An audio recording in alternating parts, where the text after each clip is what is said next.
capítulo 2 de Marcos. Esta semana nos estaremos enfocando en los versículos del 1 al 12. Y a través de este pasaje quisiera convencerte de que Jesús mostró autoridad al perdonar en la cruz. Por lo tanto, en Él confiamos para nuestra redención. Lo voy a repetir nuevamente. Jesús mostró autoridad al perdonar en la cruz. Por lo tanto, en Él confiamos para nuestra redención. Capítulo 2, versículo 1. Cuando Jesús entró de nuevo en Capernaum, varios días después, se oyó que estaba en casa, y se reunieron muchos, tanto que ya no había lugar ahí ni aún en la puerta. Y Él les explicaba las palabras.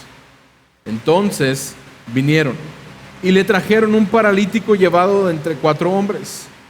Como no pudieron acercarse a Jesús a causa de la multitud, levantaron el techo encima donde Él estaba. Y cuando habían hecho una abertura, bajaron la camilla en que estaba acostado el paralítico. Y viendo Jesús la fe de ellos, dijo al paralítico: Hijo, tus pecados te son perdonados. Pero estaban ahí sentados algunos de los escribas, los cuales pensaban en sus corazones: ¿por qué habla este así? Está blasfemando. ¿Quién puede perdonar pecados sino solo Dios? Al instante, Jesús, conociendo en su espíritu que pensaban de esa manera dentro de sí mismos, les dijo: ¿por qué piensan estas cosas en sus corazones? ¿Qué es más fácil decir al paralítico: tus pecados te son perdonados? O decirle: levántate, toma tu camilla y anda. Pues para que sepan que el Hijo del Hombre tiene autoridad en la tierra para perdonar pecados, dijo al paralítico: a ti te digo, levántate, toma tu camilla y vete a tu casa. Y él se levantó y tomando al instante la camilla salió a la vista de todos, de manera que todos estaban asombrados y glorificaban a Dios diciendo: jamás hemos visto cosa semejante. Imagina que estás dormido en tu cama y el ruido de la camioneta que compra colchones, fierro viejo, boilers, te despierta. Y abres tus ojos y bostezas fuertemente. Decides en tu mente levantarte, comenzar tu día, pero tristemente te das cuenta que tu cuerpo está paralizado, que no te puedes mover, que desde que amanece hasta que anochece, lo único que puedes hacer es nada. Creo que para cualquiera de nosotros, estar en una situación así sería muy angustiante o sería incluso devastador. Aún y con todos los avances médicos y con toda la tecnología, la vida de una persona con parálisis es muy complicada hoy en día.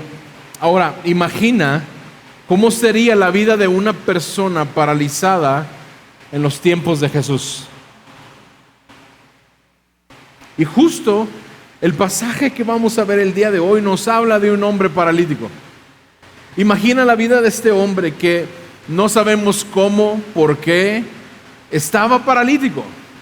Pero podríamos imaginar cuál era la condición. Estaba aislado, estaba en un colchón quizá, o en una cama, o en una camilla, gracias, sin moverse, necesitando ayuda para todo, necesitando la ayuda para comer, para poder moverse, para poder asearse, para poder ir al baño. Y esto así cada día en su vida.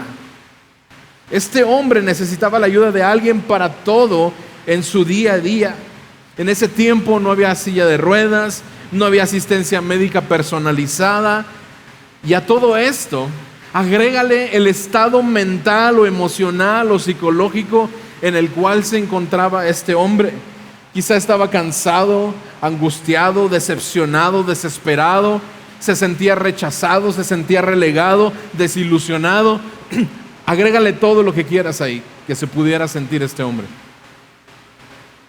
Y nos dice nuestro pasaje que Jesús había regresado a Capernaum y se encontraba en casa o en la casa. Y la gente, al enterarse que Jesús se encontraba en esta casa, comenzó a llegar a la casa en donde estaba Jesús. Había tantas personas reunidas ahí, había tantas personas que no había lugar para poder ingresar, incluso dice el pasaje, en la puerta. Y como lo vimos anteriormente, la fama de Jesús se había extendido, se había propagado por la región, que muchos lo buscaban, como lo vimos la semana pasada, para ser sanados. Y vemos a Jesús ahora entre este tumulto de personas, pero el pasaje nos dice Jesús estaba explicándoles la palabra. Y es que como lo vimos la semana pasada, Jesús había venido a predicar el evangelio, a predicar del reino. Todo esto sucedía en Capernaum, la misma ciudad en donde se encontraba este paralítico. Aquel que había sanado a un leproso, aquel que había sanado a la suegra de Pedro, aquel que había sanado a las multitudes, se encontraba en Capernaum. Por supuesto, este hombre no podría desplazarse por su propia cuenta. No sabemos si él ansiaba o quería ir a ver a Jesús, o incluso no sabemos si él sabía que Jesús se encontraba ahí. Pero lo que sí sabemos es que este hombre tenía una gran necesidad. ¿Cuál crees que sea esa necesidad de este hombre? Claramente lo vemos, este hombre necesita la sanidad de su cuerpo, necesita un milagro para poder caminar. Este hombre tenía una gran necesidad, y lo que también sabemos, porque el pasaje nos dice, es que 4 hombres que asumimos eran sus amigos, lo llevaron para ver a Jesús. Estos 4 hombres tomaron tiempo, tomaron una determinación de tomar a este hombre en su camilla o en su lecho y llevarlo delante de Jesús.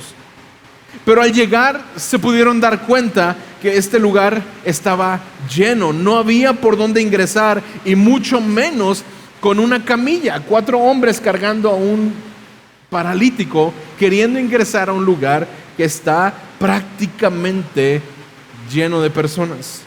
Era prácticamente imposible acercarse a donde estaba Jesús. Pero estos hombres no desistieron. Estos hombres, ellos creían que Jesús podía hacer un milagro y levantar a su amigo de esa condición. Quizá estos hombres habían escuchado, por lo que vimos la semana pasada, que la fama de Jesús, de los milagros que Jesús hacía, y ellos creían que Jesús podía hacer algo por este hombre paralítico.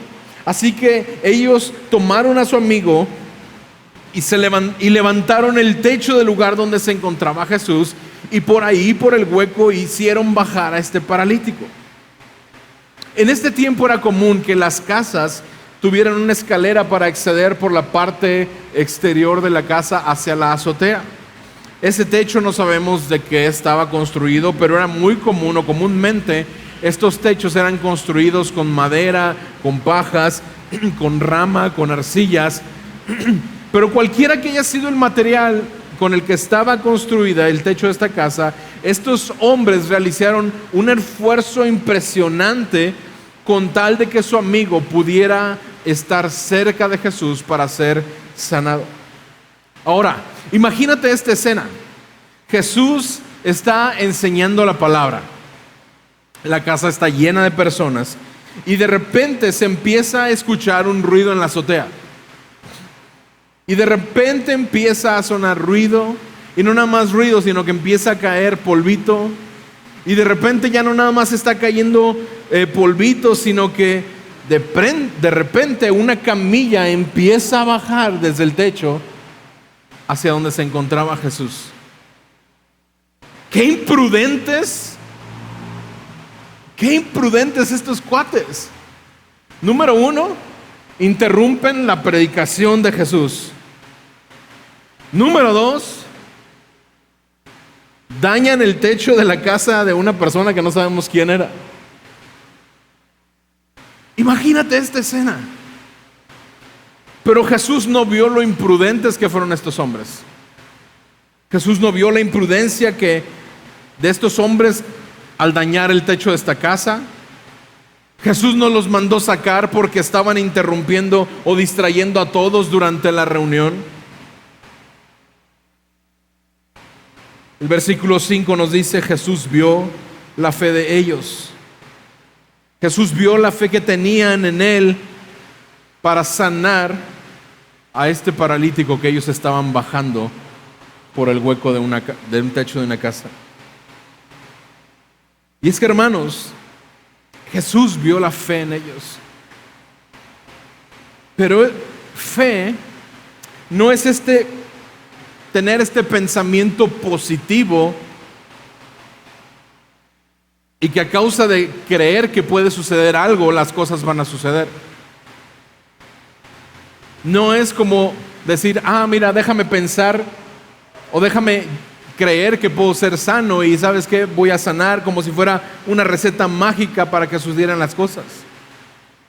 Pero estos hombres, lo que los llevó a ir por este amigo no fue un positivismo, no fue un chicle y pega. Lo que hizo que estos hombres cargaran a este paralítico y quitaran el techo de una casa fue el saber que Jesús estaba dentro de esa casa y ellos creían que Jesús podía sanar a este hombre. Esta fe no estaba depositada en el hecho de cargar a su amigo y llevarlo a un lugar. Esta fe estaba depositada en una persona y era Cristo Jesús. Estos hombres esperaban que Jesús la sanara. Ellos tenían la fe de que Él lo podía hacer y todos en esa casa quizás estaban a la expectativa viendo a un hombre bajar del techo, esperando a ver qué iba a suceder. Quizá todos veían a este paralítico bajando pensando, este hombre va a ser sanado por Jesús. Me imagino todo aquello como todo en pausa, así como en las películas cuando todo está bajando en cámara lenta y todos volteando para arriba y los amigos así emocionados viendo para abajo. Y Jesús rompe quizá el silencio que se hizo en ese momento con una frase que quizá nadie esperaba. Jesús les dice, hijo, tus pecados te son perdonados.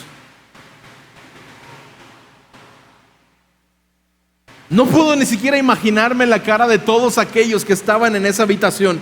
Todos en esa casa quizá esperaban ver un milagro, pero Jesús le dice al paralítico, hijo, tus pecados te son perdonados. Era más que evidente que el problema que tenía este hombre, que el problema que este hombre tenía era que necesitaba un milagro de sanidad. Pero Jesús sabía que el mayor problema de este hombre no era la sanidad solamente. Jesús sabía que el mayor problema de este hombre era su pecado. Y podemos imaginarnos cómo se sintieron los amigos que estaban en el techo, así como que te lo trajimos para que lo sanaras, no para que le perdonaras pecados. No es que Jesús estuviera diciendo, ¿sabes qué? Eres pecador y necesitas el perdón de tus pecados, que sí lo estaba diciendo. Pero, o no estaba diciendo también que la parálisis de este hombre fuera directamente causada por el pecado de este hombre. Pero Jesús se dirigió a la gran necesidad de este hombre, este problema, esta raíz en común de todo el dolor, de todo el sufrimiento, que es la condición pecaminosa del hombre. El apóstol Pablo lo dice de esta manera en Romanos 5:12. Por tanto, tal como el pecado entró en el mundo por medio de un hombre, y por medio del pecado la muerte, así también la muerte se extendió a todos los hombres, porque todos pecaron. Todos, ¿qué dice al final del versículo? Todos pecaron. Todos los seres humanos hemos pecado. Todos hemos vivido de alguna manera en rebeldía con Dios, en contra de Dios, viviendo de una manera contraria a su voluntad, buscando solamente nuestra satisfacción. Y este paralítico no era la excepción. Pudieras pensar, pero ¿cómo un paralítico va a poder pecar? Está acostado, no puede hacer nada. ¿Cómo puede un paralítico poder tener pecado? A los ojos de todos e incluso a los ojos de él mismo, la parálisis era el mayor de sus problemas, pero ciertamente su mayor problema era su pecado, el pecado en su corazón. Y Jesús sabía esto. ¿De qué le servía a este paralítico ser sano y levantarse en sus pies y caminar y brincar y hacer una vida normal como cualquier otra persona y que su alma se perdiera? Y Jesús, en este acto de compasión, este acto de bondad, le dice a este paralítico: tus pecados te son perdonados. Hermanos, muchos de nosotros creemos que nuestro mayor problema son las circunstancias que estamos atravesando. Una ruptura, un problema familiar, la economía, nuestro trabajo, nuestra salud o la salud de un ser querido, la depresión, el orgullo, la ira, el rencor, etcétera, etcétera, etcétera. Y hemos buscado por todas partes solución para cada una de estas circunstancias que creemos que es el mayor problema en nuestras vidas. Pero ninguna de estas cosas, hermanos, si se resolviera o se arreglara, podrían traer la plenitud a nuestra vida. Y creo que lo hemos comprobado en incontables ocasiones, hermanos. Y esto sucede porque el mayor de nuestros problemas no es nuestra economía. El mayor de nuestros problemas no es tu esposo o tu esposa. Claro que son circunstancias complicadas y al Señor también le interesan esas circunstancias, pero el mayor problema en nuestras vidas es la enemistad con Dios a causa de nuestro pecado. El pecado, hermanos, nos incapacita para poder acercarnos a Dios y encontrar descanso en Él. El pecado nos imposibilita acercarnos a Dios y por lo tanto estamos condenados a la muerte. Romanos 3:23 nos dice que por cuanto todos hemos pecado, estamos destituidos de la gloria de Dios. Sencillamente dice, estamos condenados. Y es por eso que Jesús, me imagino que se inclinó a donde estaba el paralítico y le dice: hijo, tus pecados te son perdonados. Y esto, hermanos, esta pequeña frase debería de ser la mejor de las noticias para cada uno de los paralíticos que hay en esta iglesia.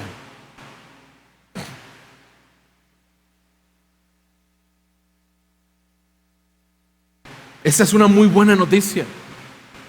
Pero había un grupo de personas en ese lugar, líderes religiosos, a quienes esta declaración les causó mucho ruido.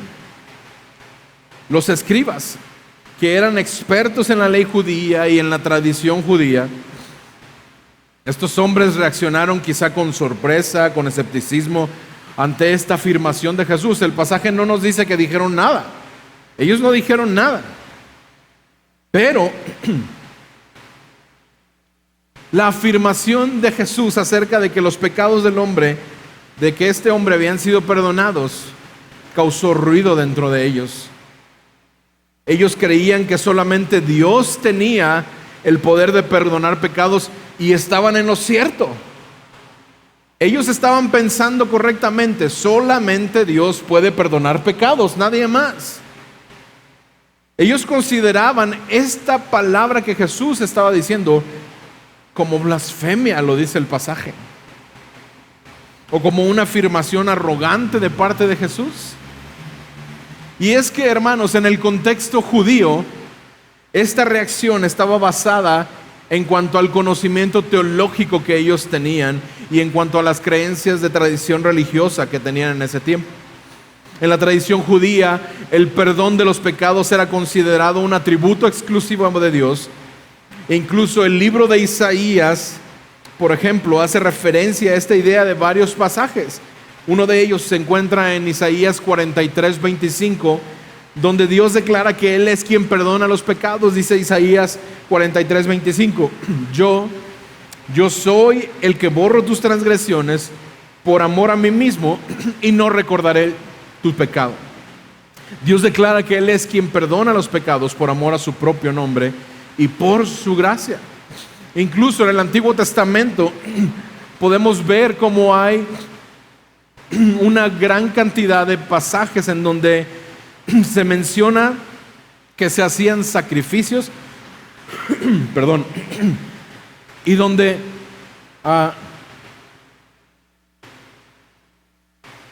no se menciona así como explícitamente que los líderes espirituales tuvieran la autoridad para perdonar pecados. Pero lo que sí se menciona es que los sacerdotes del Antiguo Testamento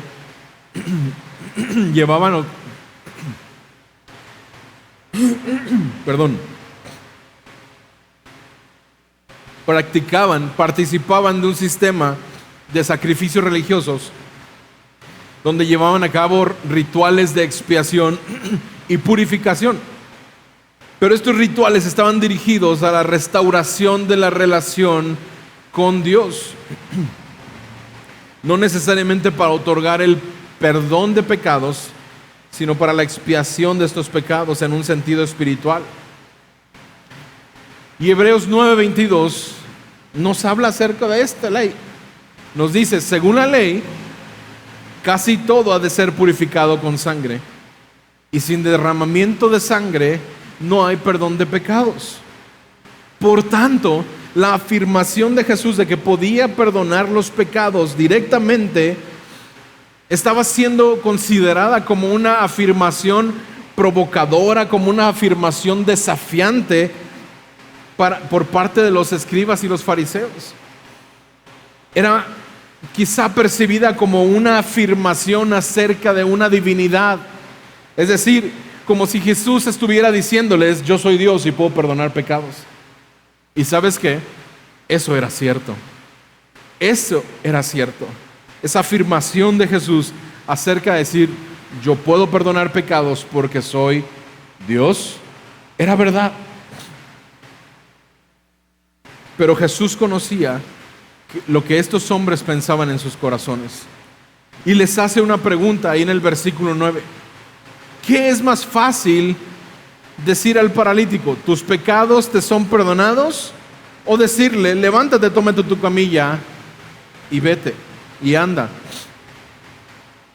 Y quizá, hermanos, desde una perspectiva humana, decir tus pecados son perdonados pudiera parecer más fácil, ya que no es algo como tangible, algo que se pudiera ver, algo que se puede verificar en ese mismo momento. Por otro lado, decirle levántate y anda es algo que se puede comprobar en ese momento. Si el paralítico se levanta y camina, pues entonces es un milagro evidente, y pues como lo vimos la semana pasada, Jesús tenía poder para sanar, y es decir, le era fácil sanar a una persona porque tenía ese poder para hacerlo. Pero perdonar sus pecados, como acabamos de leer en Hebreos, para que hubiera perdón de pecados, era necesario un sacrificio. Era necesario el derramamiento de la sangre. Y Marcos en este momento aún no nos está hablando acerca de esto, pero más adelante en nuestra serie vamos a ver cómo Marcos nos va a revelar el alto costo que tendría esta declaración que Jesús estaba haciendo en este momento. Mira, vamos bien rápido, por favor, a Marcos 10:45. Marcos 10:45.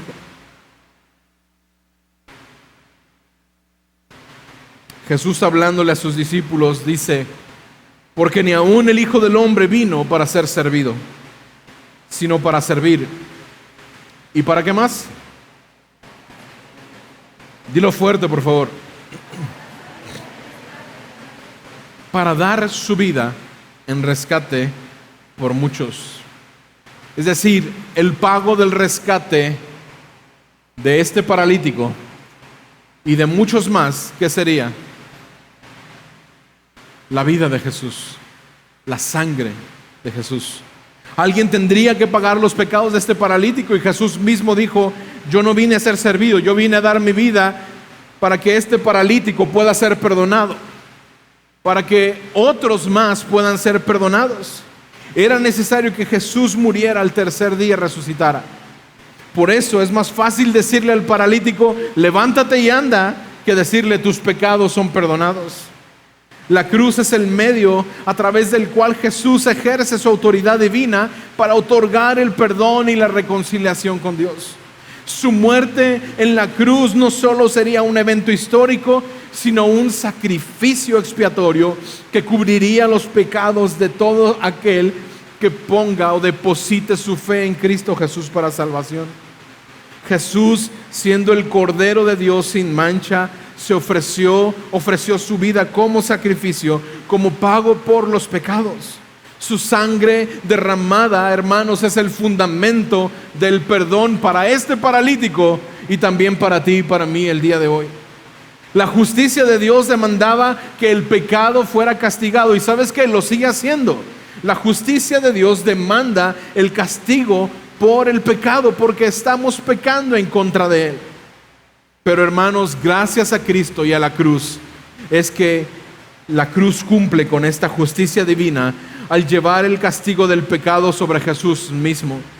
Y al hacerlo, hermanos, este sacrificio satisface la justicia de Dios y permite que el perdón se otorgue sin comprometer su carácter de santidad. La cruz, hermanos, es el acto supremo de amor, el acto supremo de sacrificio y redención, que nos demuestra la profundidad de la autoridad divina de Jesús para perdonar los pecados de la humanidad. La muerte y la resurrección de Jesús en la cruz forman la base de nuestra esperanza en cuanto al perdón de nuestros pecados, pero también nuestra esperanza para una vida eterna. Y esto, hermanos, era la base por la cual Jesús podía decirle a este hombre: tus pecados son perdonados. Pero, fíjate lo que dice el versículo 10 de Marcos 2. Para que sepan que el Hijo del Hombre, no nada más porque lo estoy diciendo, dice Jesús, sino para que ustedes se den cuenta que el Hijo del Hombre tiene autoridad en la tierra para perdonar pecados. Jesús le dice al paralítico: a ti te digo, levántate, toma tu camilla y vete a tu casa. Y dice el versículo 12, y el paralítico se levantó. Imagínate la tensión que había en ese momento. Los escribas estaban tensos porque Jesús los retó, o bueno, no que los haya retado directamente, pero al declarar tus pecados te son perdonados, les hacía mucho ruido a ellos. El hombre paralítico estaba tenso porque se preguntaba si Jesús en verdad lo iba a poder sanar. La multitud quizá estaba tensa porque sentían la tensión de todos los demás. El dueño de la casa estaba tenso porque le habían hecho un hoyo en su casa y no sabía quién iba a pagar. Pero déjame hacer un pequeño paréntesis aquí, porque hay algo que es muy interesante y que Jesús se refiere a sí mismo. Jesús se refiere a sí mismo como el Hijo del Hombre. Y es que, hermanos, el término Hijo del Hombre es un término que se encuentra en el Antiguo Testamento, específicamente en el libro de Daniel, capítulo 7, versículos 13 y 14, donde se menciona a alguien que es como un hijo de hombre, que recibe poder, que recibe autoridad de Dios para gobernar. Es más, mira cómo lo dice, versículos 13 y 14 de Daniel 7, búscalo ahí. Daniel 7, versículos 13 y 14.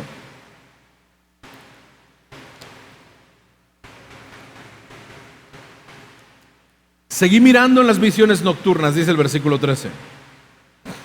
Y en las nubes del cielo venía uno como un hijo de hombre, que se dirigió al anciano de días y fue presentado ante él.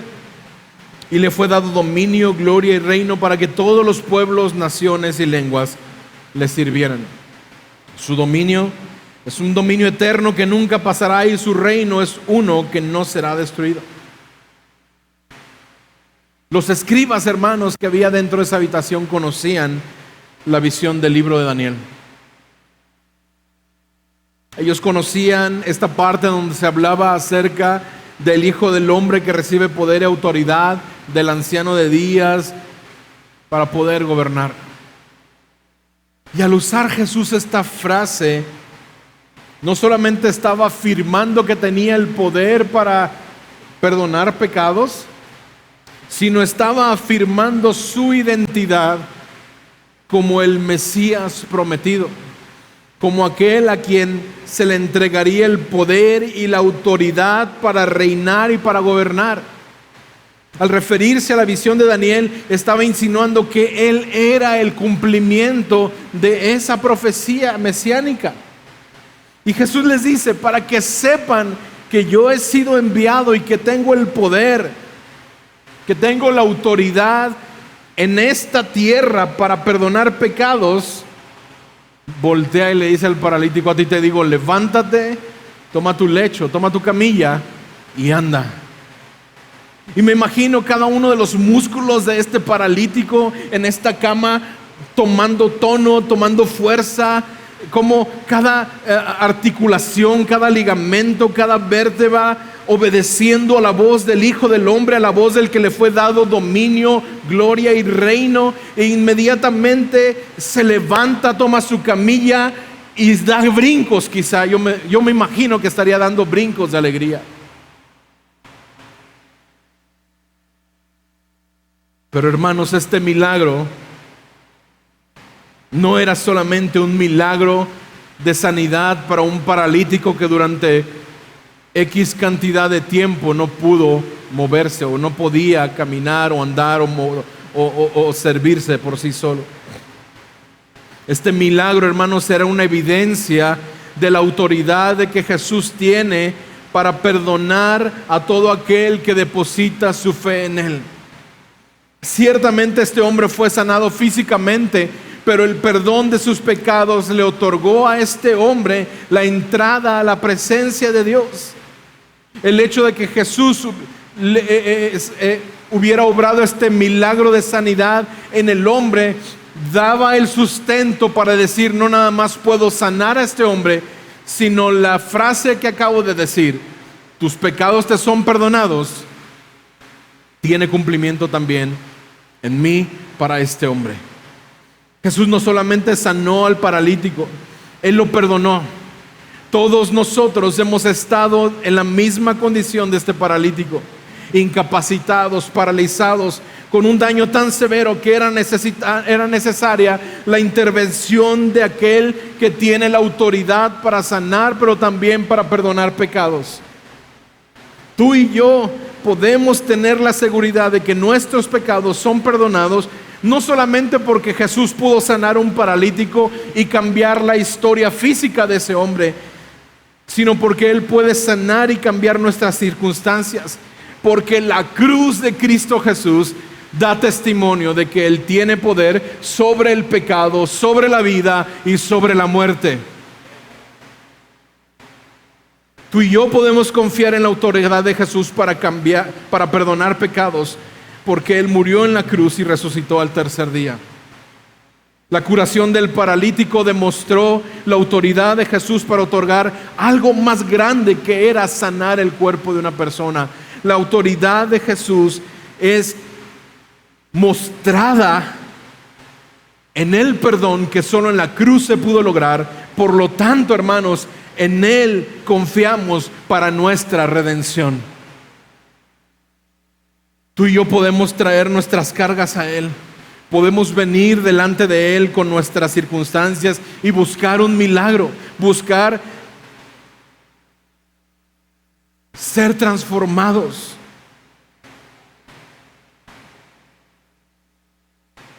Pero solamente reconociendo que Él tiene la autoridad de sanar, pero también restaurar nuestra relación con Dios. Al perdonar los pecados del paralítico, Jesús demostró su autoridad divina para perdonar nuestras faltas más allá de la sanidad física. Ese problema familiar, ese problema económico, ese problema de orgullo, de rencor, de ira, sabes que el Señor tiene la autoridad y el poder de cambiarlo. Pero el Señor quiere transformar y quitar el mayor de los problemas en tu vida, que es el pecado.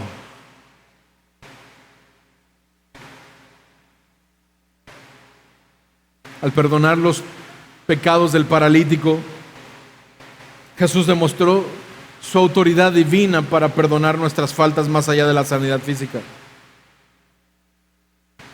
Pero al ver este milagro podemos resaltar la necesidad de reconocer nuestra propia necesidad de perdón, nuestra condición y nuestra necesidad de reconciliación con Dios. Tú y yo podemos acercarnos a Jesús con sinceridad y arrepentimiento, confiando en su capacidad para perdonar incluso nuestros pecados más profundos y ocultos. Todos, hermanos, todos nos enfrentamos ante la realidad del pecado y la necesidad del perdón. A menudo podemos sentirnos abrumados por la culpa, quizá por la vergüenza de nuestras acciones pasadas, pero el ejemplo del paralítico nos recuerda que Jesús tiene el poder no solamente de cambiar nuestras circunstancias físicas, materiales, no solamente de sanar nuestros cuerpos, sino tiene la autoridad para cambiar nuestra eternidad. La cruz refleja la gracia, el amor incondicional de Dios hacia la humanidad. A través del sacrificio de Cristo Jesús, Dios ofrece el perdón y la oportunidad de reconciliación, no por nuestros méritos, no por méritos humanos, sino por su misericordia y por su amor infinitos. Y como leíamos atrás, hace unos momentos, Él vino a entregar su vida en rescate por muchos. Si tú eres alguien que por gracia de Dios te sabes perdonado y te sabes hijo de Dios, déjame recordarte que tú y yo somos parte de su iglesia. Somos parte de su cuerpo. Y tú y yo tenemos que ser una iglesia dispuesta a llevar a otros a la presencia de Jesús para que puedan encontrar sanidad y perdón de pecados.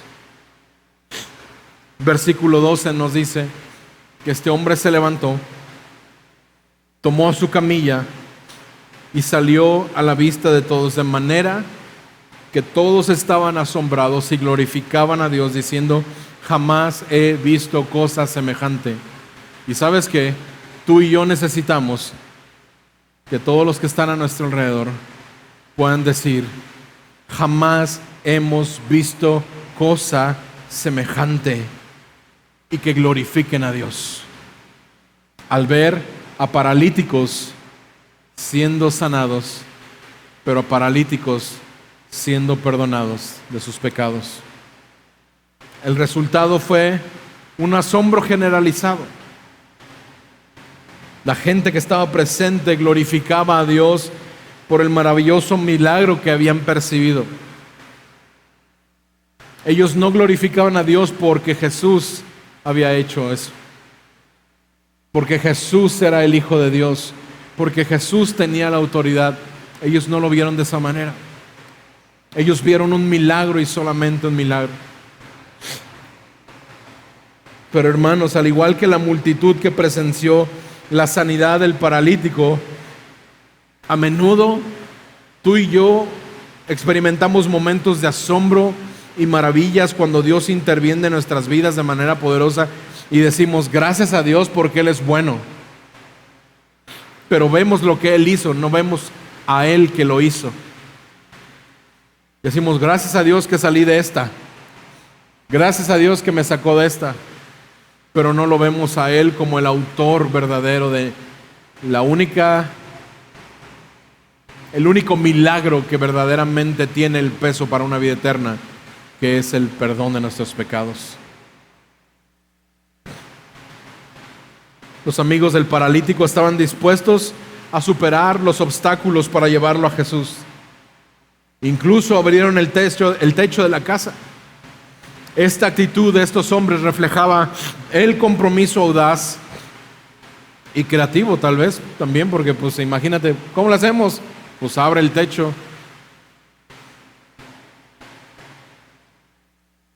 Pero esta actitud reflejaba el compromiso de estos hombres de llevar a otros a Jesús. Ser una iglesia compasiva, hermanos, implica no conformarnos con las barreras que pueden surgir, sino buscar acercar a las personas a Jesús sin importar las dificultades. Una iglesia compasiva se preocupa profundamente por las necesidades espirituales de las personas y está dispuesta a guiarlas hacia el perdón y la reconciliación con Dios como prioridad después de todo. Hermanos, Jesús mostró autoridad al perdonar en la cruz, por lo tanto, en Él confiamos para nuestra redención y para la redención de otros. Así como los amigos del paralítico demostraron fe en Jesús y determinación para llevarlo a Jesús, hermanos, tú y yo también debemos superar los obstáculos y las barreras que nos separan de aquellos que necesitan la sanidad y el perdón de su alma. Tú y yo debemos de ser intercesores. Tú y yo tenemos que invitar a otros a encontrarse con Jesús y a brindar un espacio donde puedan experimentar la gracia que transforma y que solamente se encuentra en Cristo Jesús. Si tú el día de hoy dices, yo no soy parte de este cuerpo de Jesús, déjame decirte, el día de hoy es la oportunidad para tu milagro. El día de hoy es la oportunidad de que tus pecados sean perdonados. Solamente pon tu fe en Jesús, arrepiéntete de tus pecados. Hoy el llamado para cada uno de nosotros es claro. Jesús mostró autoridad al perdonar en la cruz. Por lo tanto, en Él confiamos para nuestra redención. ¿Qué tanto estamos confiando en esa autoridad de Jesús? ¿Qué tanto estamos confiando en que Él tiene la autoridad para perdonarnos y para perdonar a otros?